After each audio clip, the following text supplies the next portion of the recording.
G'day everyone, I am here at our Claremont project. As you can see, I'm currently standing in the ensuite from upstairs.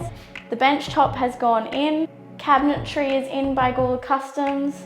We've got some beautiful tapware, mirrors, tiling, bath still yet to be installed.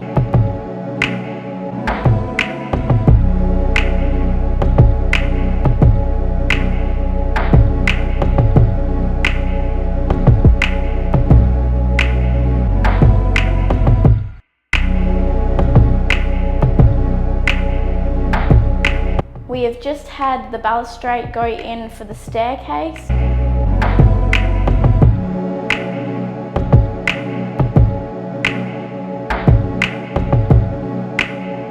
Downstairs in the kitchen area, we're about to have the island bench installed.